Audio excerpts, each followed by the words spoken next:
Good morning and welcome to this week's Reset for Life moment. It is really good to be back with you after 3.5 months off. I was away on a bit of a sabbatical and I'm so thankful to have had the time to rest and rejuvenate. Many thanks to Pastor Andrew and Pastor Kareem for helping me with these videos while I was gone. They did a great job and I really appreciate it. I want to give a special shout out to Santosh and Christine Powder as well. As you know, both my two favorite words in the Bible and the theme for these videos over the past 4 months has been "but God." Santosh and Christine really had this custom-made shirt made for me. And it's a reminder for us that no matter our circumstances, no matter what our challenge is, no matter our desperate situation, God always has a plan and that what we see isn't always what actually is. And that's actually a great segue into the verse that I want to talk to you about this morning. It's found in 1 Samuel 23 verse 14, and here's what it says. David now stayed in the strongholds of the wilderness and in the hill country of Ziph. Saul hunted for him day after day, but God didn't let Saul find him. Here's a bit of the background story. Saul was the king of Israel, and David was his son-in-law and his son Jonathan's best friend. Earlier, David had killed Goliath the Philistine. Many of you are familiar with that story. He was a giant. And as a result, David was really praised by the Jewish people above Saul, who was the king. Well, of course, this made Saul super jealous, and he tried to kill David on numerous occasions. But both Jonathan and his sister Michal, who was David's wife, helped David escape. Finally, David fled into the wilderness where he was joined by his brothers, the Bible says, by some of his relatives, and by really a ragtag group of men who were either running from the law or who were discontent with the state of affairs in Israel. This eventual group of 600 was hunted by King Saul through the wilderness and through the hill country. Saul, of course, would have had the strength of the Israeli army with him. He would have had horses and chariots and armor and swords and food and supplies, all of the things that any king would have at his disposal.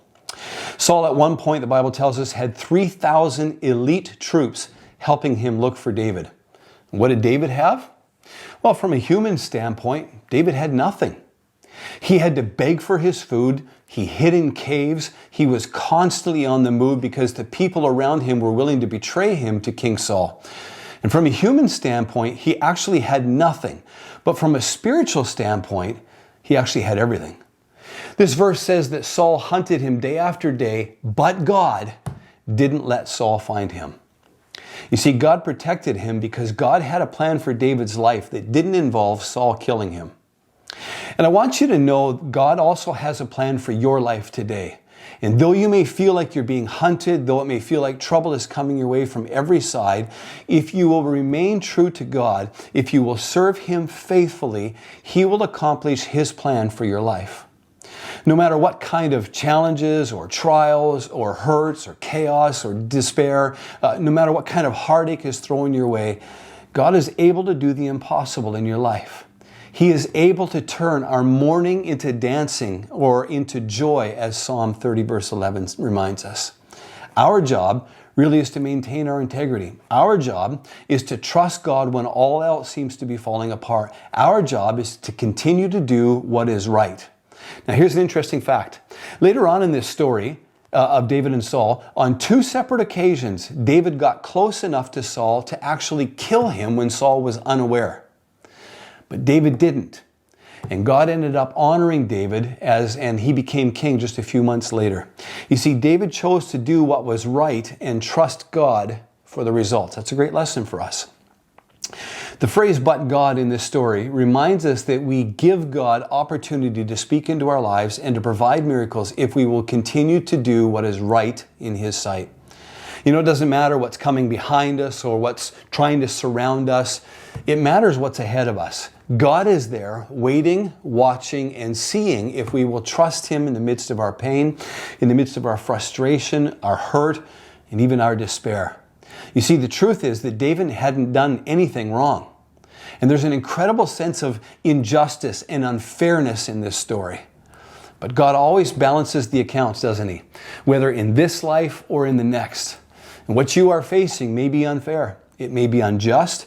It may be immoral or unethical or just plain wrong. But God, give it to Him. Can I challenge you? Just give it to Him and let Him worry about the details. Continue to serve Him faithfully and let Him fight your battles.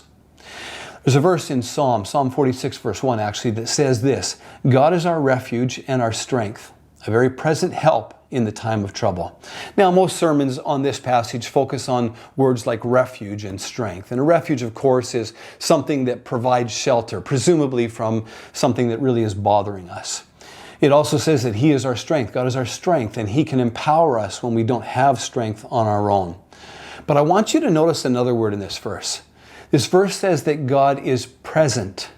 And that really means that no matter where you go, no matter what you face, no matter what you feel, He is there. He is always present. Nothing that you face gets by Him. He is aware of it all, and He's looking for you to trust Him so that He can show His power and His provision and His presence in the midst of your pain. That's my Reset for Life word for today. May God bless you as you realize that in spite of what has aligned itself against you, God is always for you. God bless.